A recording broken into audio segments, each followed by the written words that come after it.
구약성경 88쪽입니다.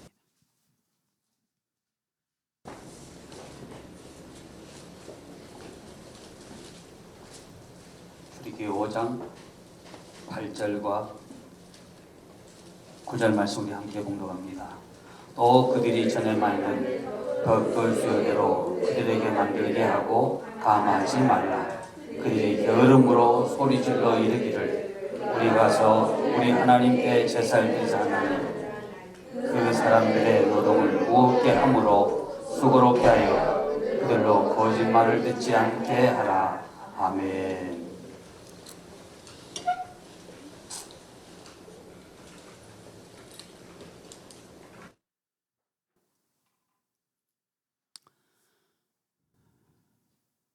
오늘 여러분들이 교회에 나오시면서 별일 없으셨습니까? 지금 이스라엘 백성은 모세의 조언 그대로 광야에 나가서 하나님께 예배하기 위해서 나 지금 예배해야 된다. 우리 집 하나님 앞에 가서 제사를 드려야 된다. 라는 말을 바로에게 말했습니다. 근데 바로는 저들이 시간이 남아 돌아가는가 보다 그러면서 한마디로 거절했습니다. 여러분이 주님 앞에 예배 드리는 것이 시간이 남아 돌아가서 예배 드린다라고 생각하십니까? 그렇게 생각하신다면 여러분은 정말 무언가를 잘 모르고 있는 겁니다. 그래서 오늘 출애굽기 5장 8절 9절 이 말씀 전후를 중심으로 해서 축복을 가로막는 생각들이다라는 말씀으로 함께 은혜를 나누기를 원합니다. 하나님이 우리를 언제 축복하실까요? 우리는 하나님의 축복의 말씀을 언제 들을 수 있을까요?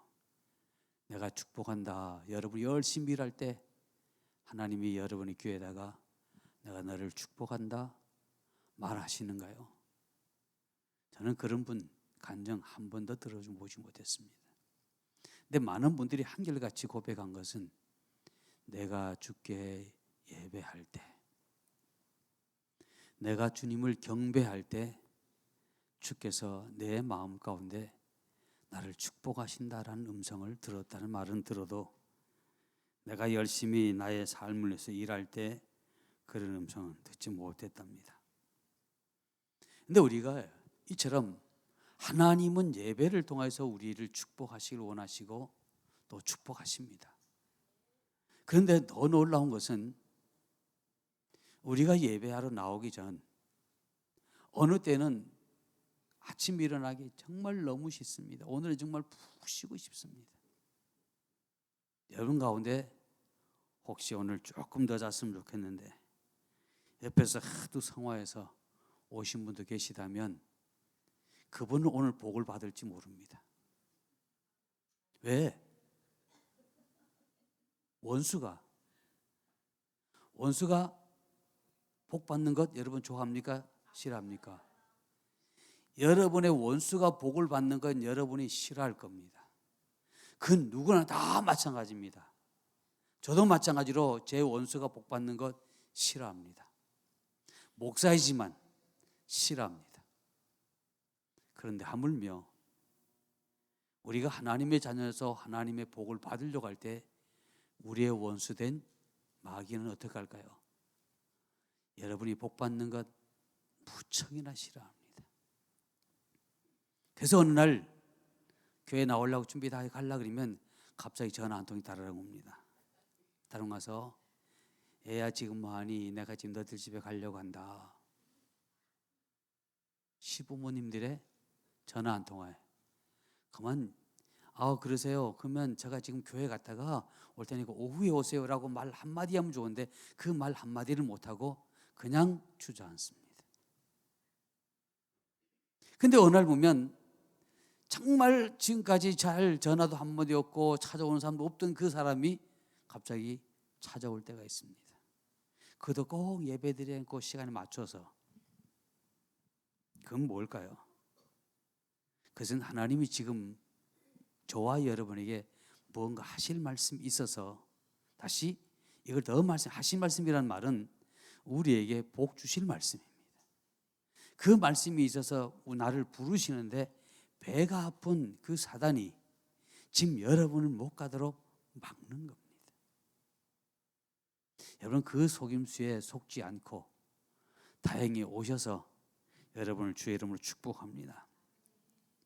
저는 이 말씀 속에서 첫 번째 여러분이 들으신 말씀은,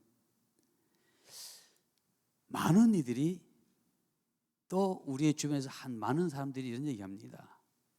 특히 안 믿는 부모님들이 애들이 교회 갈 때, 또 다른 사람들이 교회 갈 때, 야,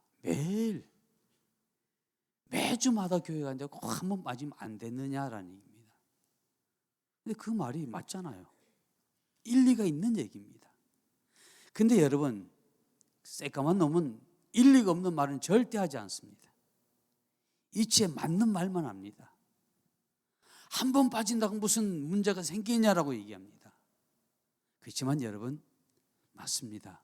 무슨 문제가 생깁니다. 근데 먼저는 첫 번째 드리고 싶은 말씀은, 우리의 생활 속에 내가 예배하는 신앙생활이 생활 속에서, 우리 현실 속에서 너무 무해하다, 별로 유익된 것이 없다라고 합니다.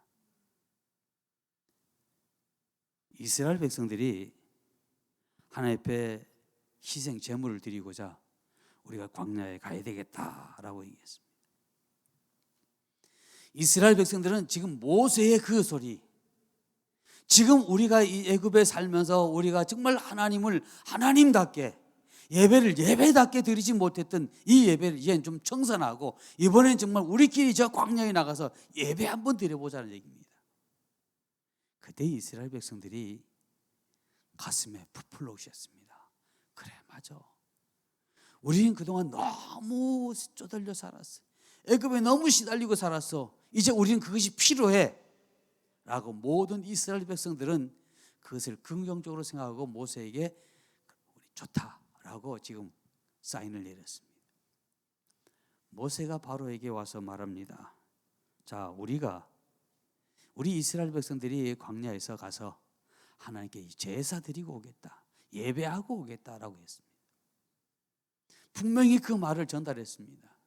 그런데 지금 8절 말씀에 뭐라고 되어 있나요?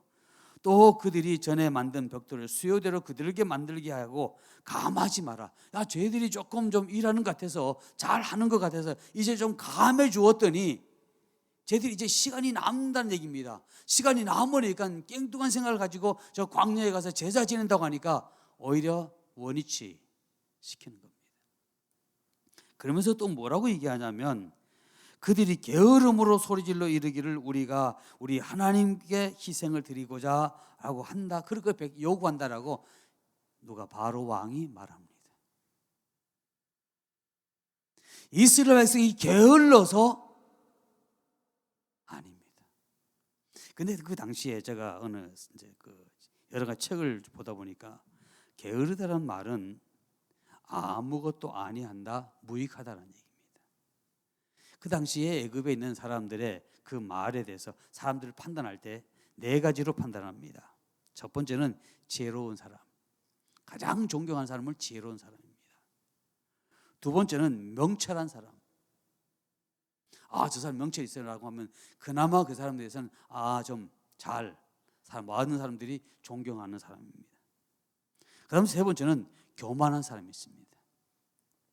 교만한 사람은 저 사람은 그냥 인정은 하지만 너무 사람이 지 잘났다고 그러니까 그냥 그래, 그냥 별로 저 사람만 간섭 안 하는 게 좋아, 말 안 하는 게 좋아, 이런 사람입니다.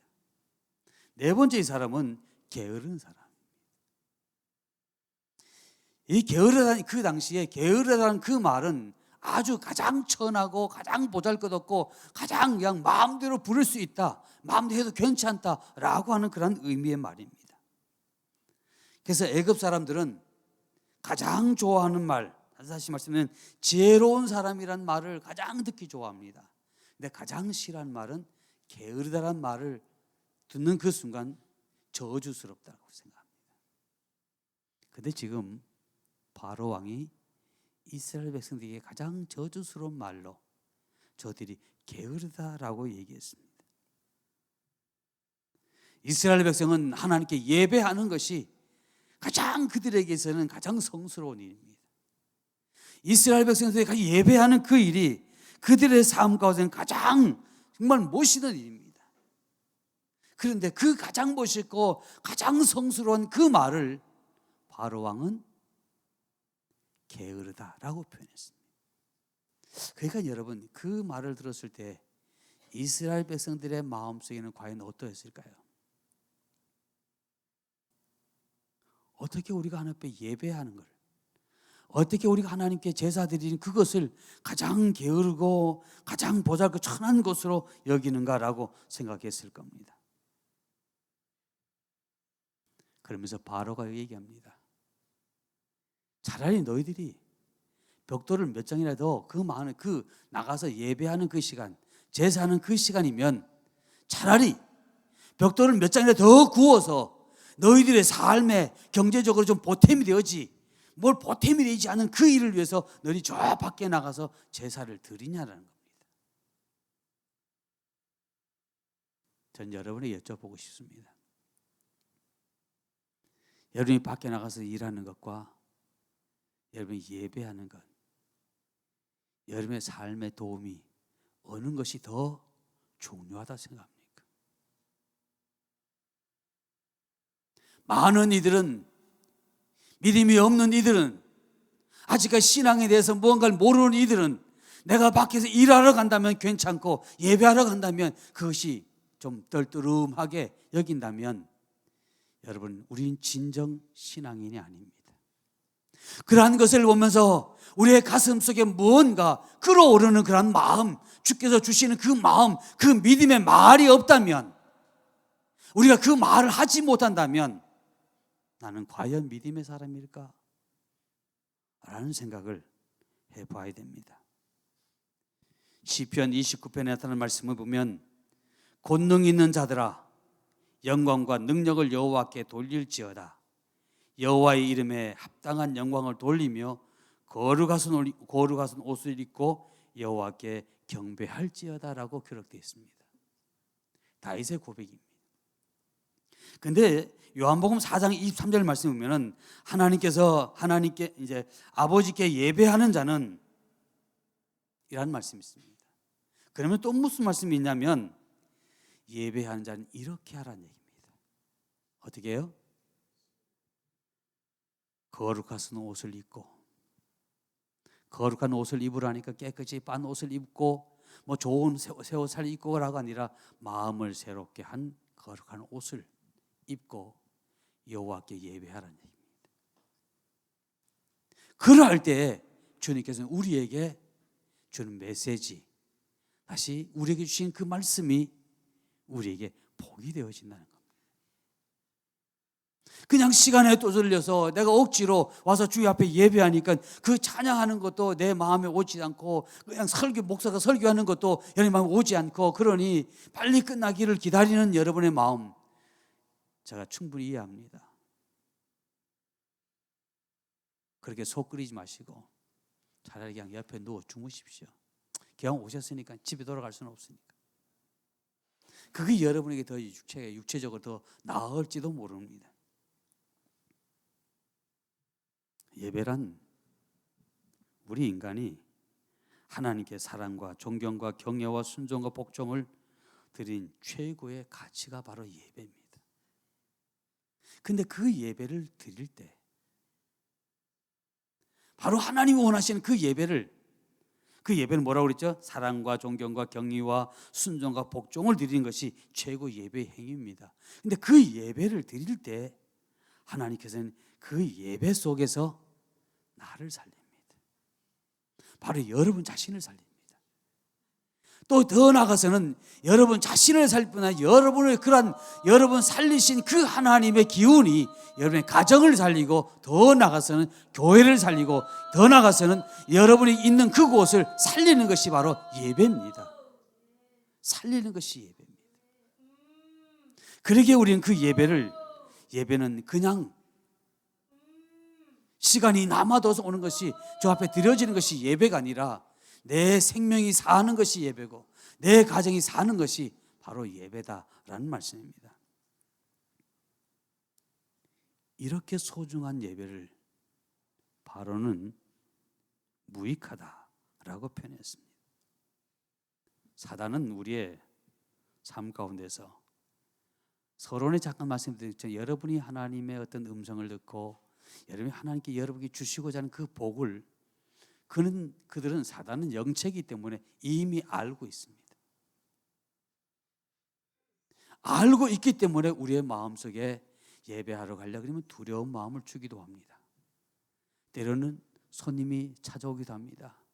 때로는 시부님이 전화 오기도 합니다. 예, 뭐 아니요, 오늘 내가 너희 집 갈 건데 이거 준비해야 되노라고 합니다. 그럼 우리는 어떻게? 아무 소리 못하고 우리는 집에서 그것들 준비하고 기다리고 있습니다. 그럼에도 불구하고 우리의 마음은 어쩌면 그렇게 편한지, 사단의 말을 듣고 살아가면서도 왜 내 마음이 그렇게 편한지 우리는 한번 우리의 신앙을 점검해 볼 필요성이 있다는 얘기입니다. 우리 현실에 무슨 도움이 있느냐라고 속삭입니다. 그때 맞아. 지난주에도 가서도 그냥 무슨 말 설교 들었는지, 총 목사가 설교하는데 졸이면 죽을 뻔했어 이러면서, 그러한 것들이 우리로 하여금 예배에 무익하다라는 생각을 자꾸만 가져오게 합니다. 사람인 가치 있는 삶은 어떤 삶일까요? 사람이 살아가면서 이것은 가치 있어 우리가 스스로 판단합니다. 스스로 판단하고 여러분 나름대로 가치 있는 삶을 살아가고 있다라고 생각합니다. 그런데 여기서의 문제는 우리가 가치 있는 삶을 산다라고 하지만 문제는 여기서 우리의 판단 기준이 어디에 있느냐라는 겁니다. 우리의 판단의 기준에 따라서 예배가 우선순위일 수도 있고, 아니면 내 삶 속에서 내 환경 속에서 주어지는 그 모든 일이 우선순위일 수도 있다는 생각을 여러분 가지시기를 바랍니다. 그래서 신앙생활의 가치는 과연 얼마만큼 될까? 하나님께 행하는 새 삶의 역사가 준비되어 있음을 믿으시기 바랍니다. 내가 예배를 통해서 내 삶의 새로운 삶의 시작이 바로 예배를 통해서 시작되어진다는 겁니다. 에덴 동산에 네 개의 강물이 있었습니다. 그 강가에 있는 모든 나무들은 시절을 쫓아서 과실을 맺습니다. 그러면 그 에덴이 오늘날로 말한다면 바로 하나님께 예배하는 예배의 시간입니다. 왜? 주님이 그곳에 계시는 시간입니다. 그 에덴에서 흐르는 그 강물은 바로 여러분의 심령 속에 주신 그 말씀이 흘러내려갈 때에 저와 여러분의 삶 가운데 시절을 쫓아 과실을 맺는 하나님의 은혜에 과실이 맺어집니다. 나와 함께하는 하나님과 함께하는 그 생활, 이것이 벽돌을 지금 당장 내가 벽돌을 굽는, 내가 지금 일하는 그 어떤 시간보다도 더 중요하다라는 말씀입니다. 빌립보서 4장 9절 말씀에 사도 바울은 빌립보 교인들에게 너희는 내게 배우고 듣고 본 바를 행하라. 그리하면 평강의 하나님이 너희와 함께 계시리라. 바울은 빌립보 교인들에게 내가 너희들에게 말한 그 모든 것을 듣고 내가 행하는 그 모든 것을 너희들 그대로 행하라 라고 말하면서 하나님이 너희와 함께 계신다라고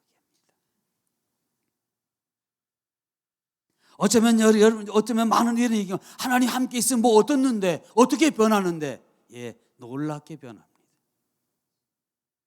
어쩌면 그 변하는 모습들이 여러분의 눈에는 보이지 않습니다. 어쩌면 우리는 전혀 깨닫지 못합니다. 그러나 시간이 어느 날 지나고 보면 깨달아집니다. 과수나무를 땅에 심을 때는 당장 오늘 심고 내일 열매를 거두나요? 여러분 오늘 일하면 한 달 후에 여러분이 월급을 받는 것처럼 하나님의 그 은혜는, 예배를 통해서 우리에게 주신 그 은혜는 한 달 통해서 올 수도 있고 2달 통해서 올 수도 있지만, 그러나 한 달 통해서 얻어지는 그 어떤 은혜보다도 더 큽니다. 그 수익보다 크다라는 말씀을 드립니다. 그러기에 하나님께 예배하는 일이 우리 생애 가운데서 가장 가치 있는 일입니다. 평강의 하나님이 너희와 함께한다. 평강의 하나님이 생전종합교회 교인들과 함께한다. 평강의 하나님이 너희 가정과 함께할 것이다 라고 바울은 빌립보 교인들에게 말합니다. 바로가 벽돌 굽는 것이 생활에 도움을 준다라고 말했다면 그것은 지금 사단이 우리에게 속삭이는 속삭임의 말입니다. 전 여러분에게 부탁드리고 싶은 말씀은, 하나님께 예배하는 그 예배의 생활은 무익한 것이 결코 아닙니다. 지금은 그냥 흘러버리는 시간, 한 시간 예배하니까 그냥 지나가는 시간, 어쩌면 지난주에도 그랬고 오늘도 또 드렸고 수요일에도 그렇고 금요일에도 그렇고, 예배하는 그 한 시간, 일주일에 3번씩 정식적으로 드려지는 그 시간은 동일하게 계속 돌아가지만 그 시간은 그렇게 무익한 것은 결코 아닙니다. 하나님 앞에 하나님께서 여러분의 삶 가운데서 은혜와 복을 주십니다. 그러기에 부탁드리고 싶은 것은, 예배는 무익한 것이 아니라 예배는 유익하다라고 믿으시기를, 우리의 생각을 바꾸시기를 주님으로 축복합니다. 두 번째로 드리고 싶은 말씀은, 신앙생활을 하면 갑절로 힘들다. 맞습니까? 틀립니까? 두 가지입니다. 맞을 수도 있고 아닐 수도 있습니다. 왜 내가 신앙생활은 갑절로 힘들다, 왜 힘드냐? 시간을 내가 지금 널널하게 신앙생활하던 걸 이제 조금 이제 예배라고 하는 그 한 시간에 다른 걸 못하니까 내가 더 바쁜 것은 사실입니다. 나 여러분, 1시간을 주님 앞에 투자하고 2시간을 투자했다고 해서 여러분이 그 하루에 할 일이 다 못하지는 않습니다. 문제는 내가 게을러서 그렇습니다. 바울은 지금 이스라엘 백성들에게 말합니다. 저들이 시간이 남아 돌아가서 그러하다고요. 광야에서 예배한다라고 소리한다라고 하는 겁니다. 그래서 그들을 가리켜서 게으르다라고 표현합니다. 그러면서 바로가 처방책을 내놓았습니다. 야, 이제 저 이스라엘 백성들이 벽돌을 만드는데 저들이 이제는 집을 주지 말아라. 벽돌을 만드는데 집이 들어가야지만 더 단단할 수 있게 지금까지 집을 제공해 주었는데, 이젠 저들이 시간이 남아 돌아가서 저 광야에서 예배한 제사한다고 하니 이젠 집까지 주지 말아라. 너희들이 알아서 나가서 집을 다 끌어 모아다가 이제 벽돌을 만들어라 라고 하는 얘기입니다.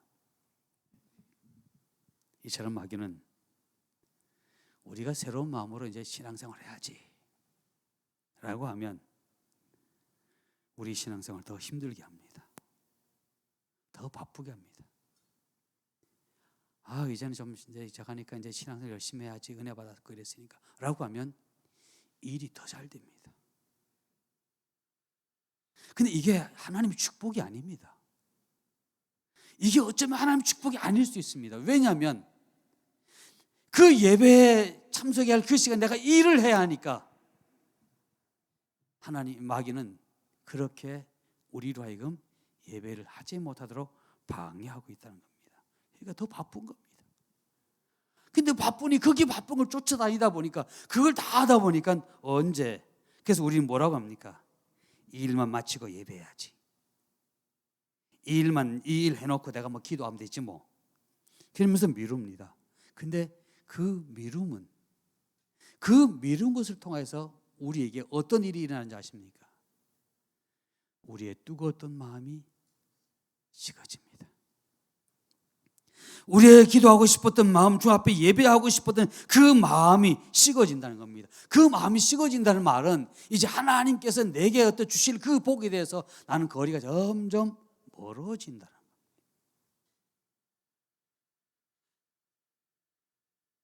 유행가 가운데 이게 있죠. 있을 때 잘해, 그러니까 더 잘해. 그래요.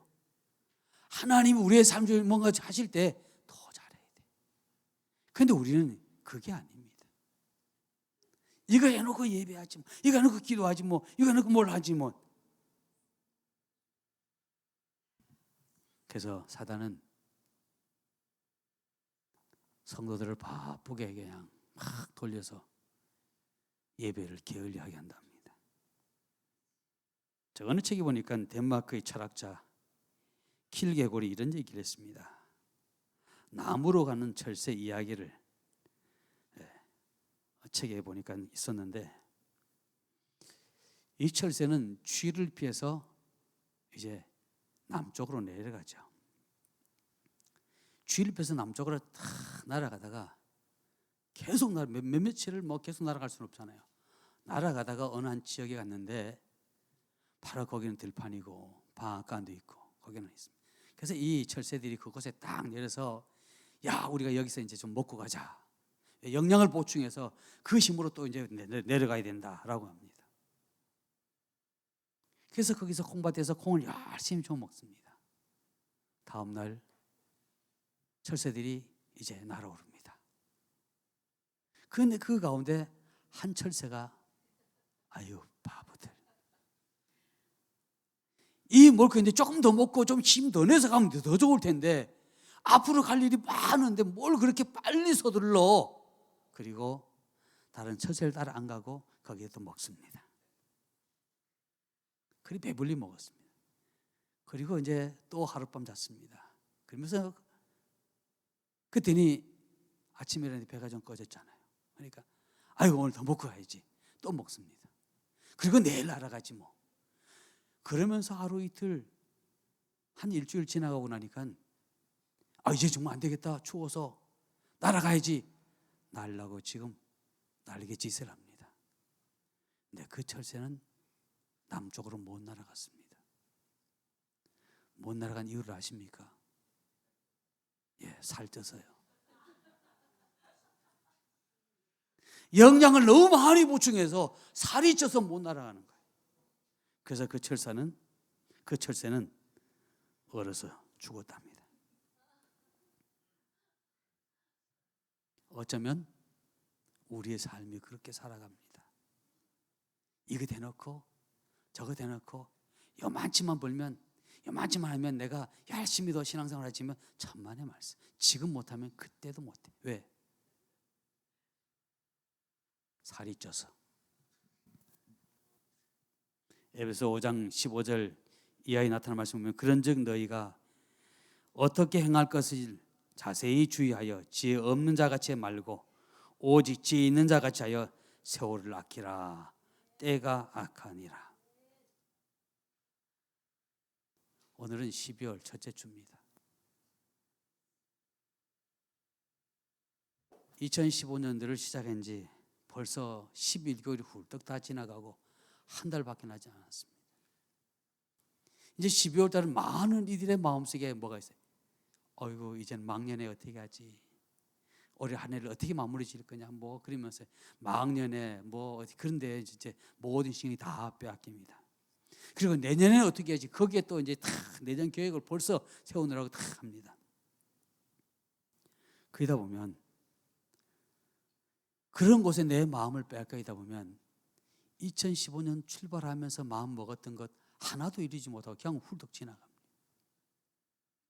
저는 여러분에게 부탁하고 싶은 것은 2015년 했던 그 마음을 다시 되돌려서 지금 막년인데 새해를 준비해야 될 텐데 뭐 그것도 다 내려놓고 2015년 처음 시작할 때 그 마음으로 다시 돌아가서 내가 그때 마음에 결심했던 것을 나는 과연 이루었느냐, 지금이라도 이루어져 가자라고 도전할 수 있는 저와 여러분 되어지기를 주의 이름으로 축복합니다. 새롭게 출발하는 겁니다.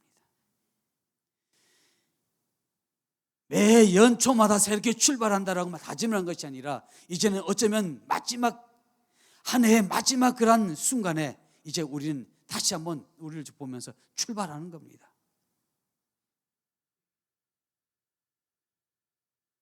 이처럼 이것이 분별이 되어지지 않으면 우리는 하나님의 약속을 성취할 수 없습니다. 매년 똑같이 그렇게 지나갑니다. 아유, 올해도 하나도 전도하지 못했네. 그러니까 뭐 그냥 바쁘니까 그냥 지나가지 뭐.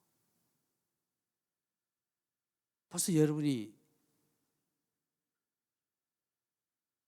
추수감사주일 전에 이제 드리기 전까지만 해도 여러분이 전도했더니 제가 가만히 봐요. 근데 추수감사를 지나고 나니까 전도가 갑자기 한마디도 얘기 안 해.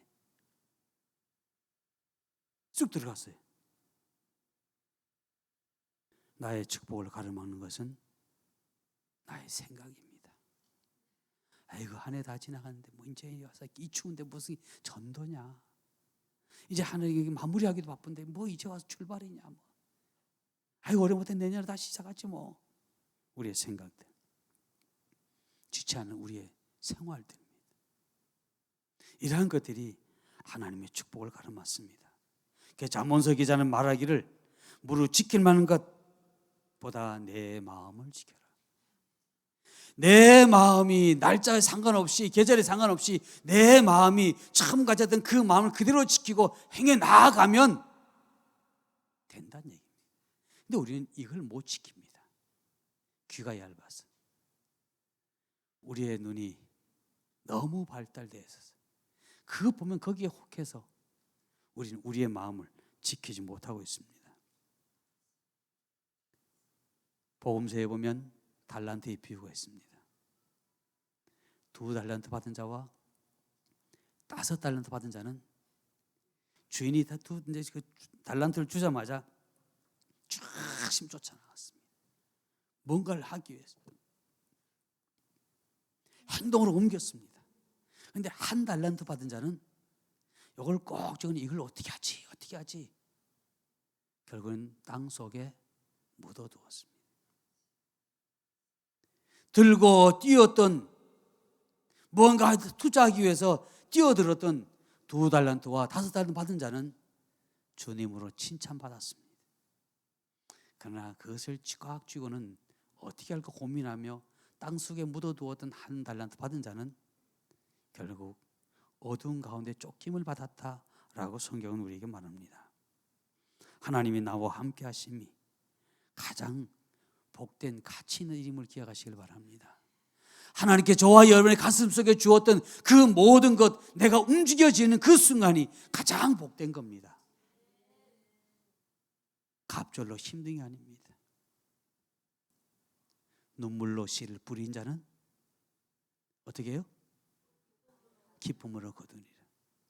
여러분, 힘든 것, 그것이 문제가 아니라 내가 힘듦으로 인해서, 내가 갑절로 힘들지도 모릅니다. 그러나 그것을 인해서, 나의 작은 부지런함을 인해서 내게 더 많은 것으로 올 날을 기대하는 겁니다.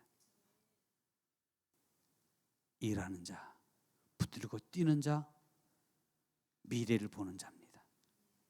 미래가 보장되어 있는 자입니다. 그러나 받은 것 그거 가지고 만족하고 그것으로 인해서 주저하는 자, 미래가 있지 않습니다. 하나님 일을 먼저 생각하는, 예배에 성공하는 것이 우리의 성공의 비결입니다. 결론의 말씀을 드리려고 합니다. 지금 우리는 나 자신에게서 과연 무엇이 가장 필요한지, 여러분의 마음속에, 여러분의 생활 속에 가장 무엇이 필요한지를 여러분 한번 상상하시길 바랍니다.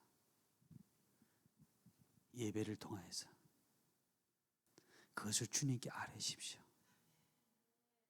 저는 하나님께 이렇게 기도합니다. 하나님, 나는 하나님의 아들입니다. 예수 그리스도를 통해서 나는 양자된 분명한 하나님의 아들입니다. 그러기에 나의 삶 가운데 예수님께서 이 땅에 하셨던 그 모든 일들이 나도 행할 수 있습니다. 그러나 난 지금까지 못했습니다. 그러나 이제는 해야 되겠습니다. 그게 어디서부터? 예배를 통해서 은혜를 공급받는 겁니다. 그 은혜를 공급받는 겁니다. 그 능력을 공급받는 겁니다. 그래서 예배가 즐거워지고 예배가 은혜로워지고 예배 시간이 기다려지는 그 모든 것은 다름이 아닙니다. 바로 하나님이 내게 뭔가 하시는 시간입니다. 기도하시겠습니다.